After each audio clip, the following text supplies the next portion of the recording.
All right, old school NBA fans, self-research NBA facts. I want to give a shout out to Uncut Hoops, Sports and Fitness Rants, Michael Jordan fans are the best, Uncommon Sense, Angry Old Hoops. You guys got the narrative stuff covered. You know, you guys are, you're firing back. Good one today, Uncut Hoops. You did a good job about that crap LeBron said about how he wasn't on a super team. I could go on for days about that one. Angry Old Hoops did a video about 2011 meltdown. Not sure if I'm going to do it or not. I was going to specifically talk about the playoffs when LeBron was on Cleveland, the first stint. Never gets talked about, or not enough. But one thing I'm just going to add real quick was that in 2011, LeBron in the Eastern Conference Finals against the Bulls shot 38 for 44 from the free throw line. I think it was like 83% or whatever it was. He only missed 6 free throws out of 44 attempts. In the finals, he goes 12 for 20. He missed 8.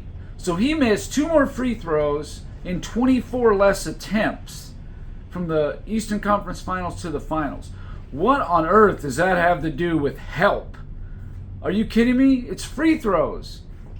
Just admit it. Just say, hey, I didn't play good. The moment was too big for me. Whatever. It was my fault we lost. Don't say we weren't ready. We. No, say me. I did it. Never going to happen. But anyway, I did a video not too long ago about Michael Jordan's playoff competition in the 80s. And how practically every team he played was red hot. They were winning, 16 out of 20 games coming into the playoffs, 30 straight home games, going into the playoff. I mean, it's just phenomenal stuff. These teams were, really, really good teams and red hot. Well, I think that video was called the Michael Jordan's 80s competition was better than you thought, or something like that. Well, how about LeBron's competition, his first stint on Cleveland? Comparable to Michael Jordan before he won a championship, before he had the Dwayne Wade and Chris Bosh and Kyrie Irving and all those guys. Before that, he still had some really good teams. How good was the competition? Let's take a look. 2006. LeBron James' first playoff series ever against the Washington Wizards. They were like 500 team, nothing special. Well, going into the playoffs, Washington finished the season. They were 9-10 going into the playoffs. So about what you'd expect of a 500 team, 9-10. Okay, Cleveland won that series.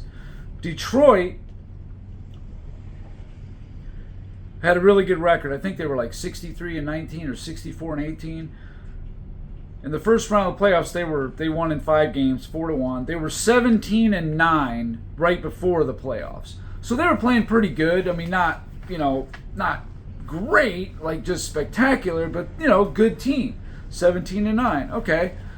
Detroit beat Cleveland in that series in 06.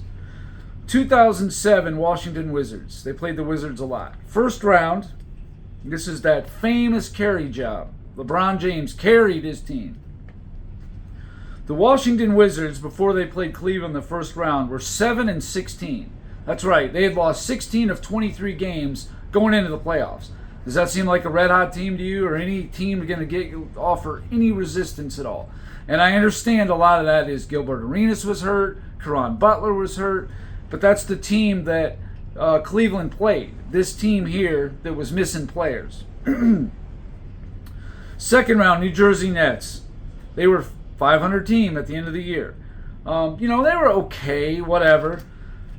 They finished 41-41. They were 17-13 before they played Cleveland in the Eastern Conference semifinals. So that covers the first round of the playoffs as well as the last 25 games or so of the regular season. So they were doing, okay.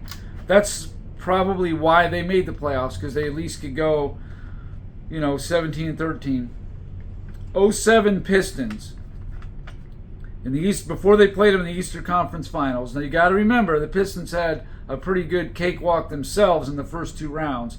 They were 19-9 before playing Cleveland in the Eastern Conference Final. Another team playing well, but they weren't unbeatable. They weren't, They weren't on fire, nothing even close to that. San Antonio, including the playoffs and going back, they were 12-7 before they played Cleveland in the finals. Again, yeah, they had a winning record, they were doing good, but they're not unbeatable by any means. 2008, Washington Wizards. They were 7-6 before they played Cleveland in the first round. 2008 Boston, the best record that LeBron James ever played in any East team.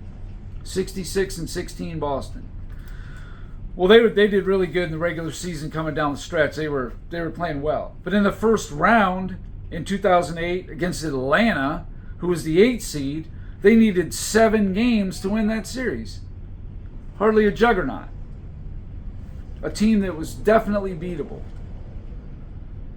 In 2009,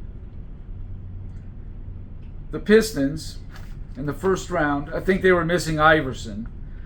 They were 7-13 before playing Cleveland in the first round. Does that seem like a red-hot team to you? Not to me. 2009, Atlanta Hawks.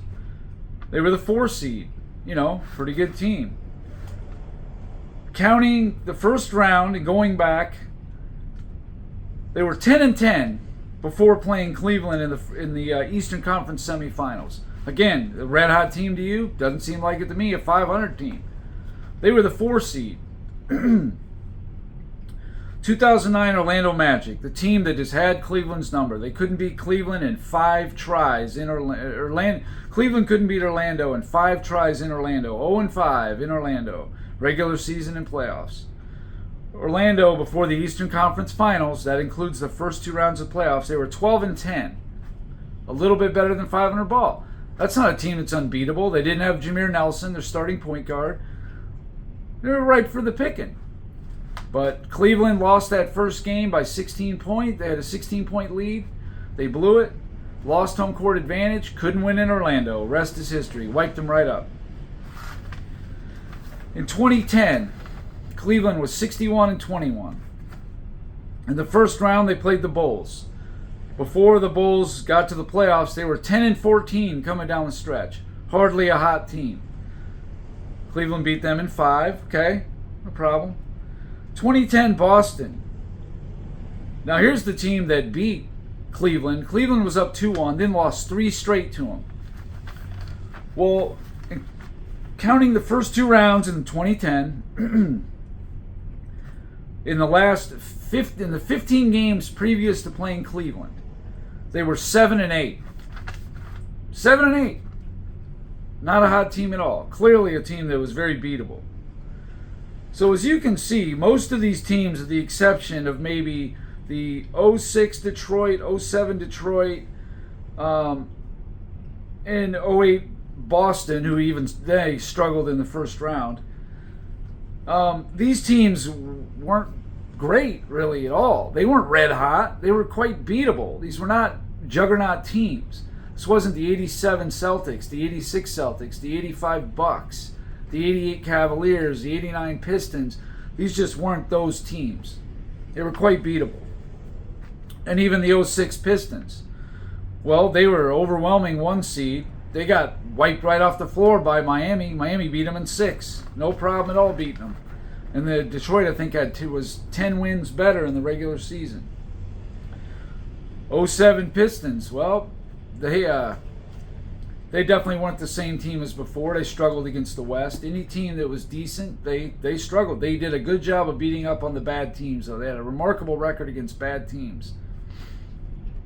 08 Boston, they were a pretty strong team that year. But in the playoffs, they had struggles. They won in 7 in the first round. They won in 7 in the Eastern Conference Finals. They won in 6 in the Eastern Conference Finals.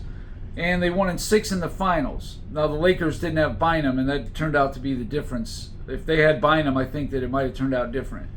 But they didn't, and Boston won the championship, fair and square. No doubt about it.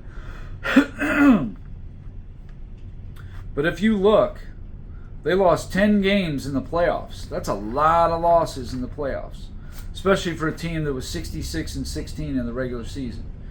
But anyway, when you look at all the teams as a whole that LeBron James played, before joining Miami, his first 7 years on Cleveland, most of these teams were not very good. Let's face it. He beat 2 teams total in 7 years with over 43 wins. That's a fact. That was the 2009 Atlanta Hawks, who were 47-35, and they were only 10-10 going into Eastern Conference semifinals. And the other team they beat was the 2007 Detroit Pistons. That's it. So my point is that Cleveland did not have, they didn't have the juggernaut, top shelf, hot quality teams that the Bulls had to play. LeBron had more help as well. Easier to rack up those wins. So anyway, that's about it for this video. I just wanted to make one on LeBron's competition. It really is kind of a part B to the other one about Jordan's 80s competition. You really need to watch that one first. And you see how good and hot those teams were when the Bulls played them from 85 through 90. They were red hot, those teams. And that's about it. Hopefully I'll have another video tomorrow. That's it.